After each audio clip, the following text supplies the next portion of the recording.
Okidoki.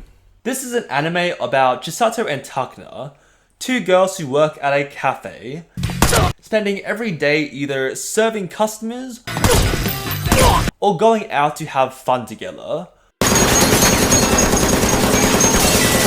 If you've only seen brief glimpses of this show, you'd be forgiven if you thought this was just another CGDCT or cute girls doing cute things. And you may be a bit disappointed by that revelation, which neatly ties into what this video is about: finding freedom by disappointing those around you. See, Chisato and Takina are part of an organization called Direct Attack, or DA for short, who use underage female soldiers to maintain peace in Japan because why not? As if Japan's decreasing birth rate hasn't already been a problem. Anyway, DA is basically a shadow organization, covering up crimes before they happen to keep the illusion of safety in Japan. And we follow the lives of our two skilled assassins, or at least would-be assassins. See, both of them are technically not part of DA right now. Chisato is a one-of-a-kind prodigy, adept at wielding a gun and can dodge bullets at point-blank range. In fact, her ability to predict gunfire is almost superhuman. She's a genius at killing, except she doesn't want to kill. Chisato is a happy-go-lucky girl that has one signature mantra. She wants to use her skills to help others, not kill them. She still does her part in bringing down would-be criminals, but instead of having lead in her magazine, she uses these sort of rubber bullets that disperse a red mist every time they hit their targets. I'm assuming for dramatic flair instead of actual practicality. Because Chisato would rather be a savior than a killer, she's relegated to a side branch under the guise of a homely cafe called Lycoris, which is where most of the moe occurs. DA only has a need for Lycoris soldiers that will follow orders without question, and Chisato's vow to not kill goes against everything the organization desires. Even taking into account that she's the best agent they have in their entire roster of at least hundreds of armed girls, she's mostly seen as a disappointment and an outcast. And DA isn't the only one that has this expectation of her. The Allen Institute is another group steeped in rumors and mystique. Many celebrities declare themselves to be part of this elusive organization, sporting an owl necklace at all times, one that Chisato also owns. See, the Allen Institute wants to invest in talent.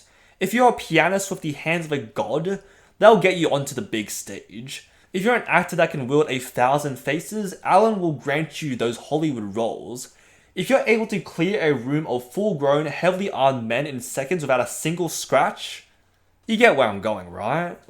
Chisato was once supported by the Allen Institute in the past. The exact circumstances are a mystery that slowly gets revealed through each episode. The point is, when the Allen Institute invests in your talent, they want you to fully utilize it. Whatever role you've been given, you must fulfill that obligation. You must be a pianist, you must be an actor. Why would you do something else when you already have this godlike skill? I'm sure you can understand the dilemma here. The Allen Institute invested in Chisato's ability to kill, yet Chisato does not want to take another person's life. This is the push and pull that encompasses the story of Lycoris Recoil. Everyone around you is telling you you're wasting your time by not doing what you were meant to do. You have this ability that people could only wish they had. You have this obligation to fulfill your duty, to slot yourself nicely in the gears of society and to turn when we tell you to turn. But Chisato simply says no to all that. She was helped by others around her, and now she wants to help others the same way. The customers that come in every day, the neighbors that see her on every walk, even the criminals she takes down for every mission. Because no matter what, these criminals are people too, who all have families of their own waiting back at home. Chisato simply wants to follow her own path in life, not one set out by others. You can see the same thing in Takina as well, as we finally get back to her. Takina is a loyal Lycoris soldier, believing DA is her one and only purpose. Until they ditch her.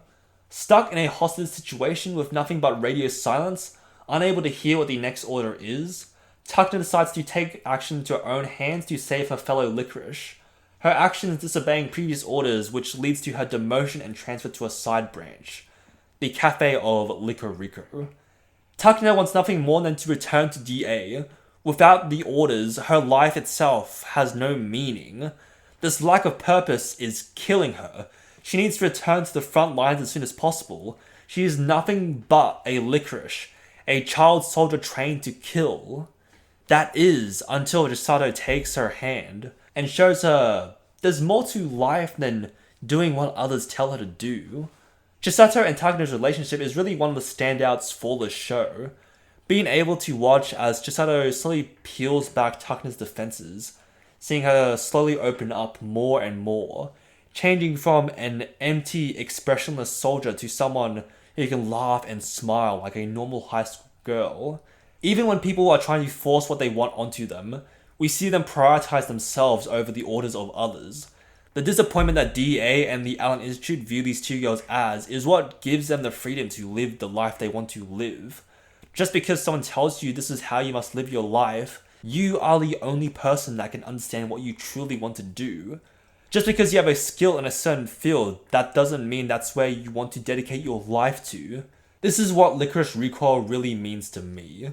A journey of two girls deciding to ignore the expectations of others and to seek out the path they decided for themselves. Of course, there is a lot more to the show. The action choreography is amazing. They do an amazing job of selling the idea that, of course, 16-year-old non-American girls know how to wield guns better than most police officers. It does so well from switching over from a happy, cheerful slice of life to intense battle of raining lead. I constantly want to learn more about how everything is connected. Chisato, Takina, DA, the Allen Institute, constantly being surprised by how the story develops. Lycoris Recoil is an amazing anime, and I'm glad to know that I'm not the only one that thinks so. If you want to throw me in front of a Lycoris firing range, let me know in the comments below and tell me your thoughts while you're down there. Like and subscribe for more content, let me know if there's anything you'd like me to cover. I like to talk about anything that interests me. That's all I want to say. I hope you all have a good rest of your day.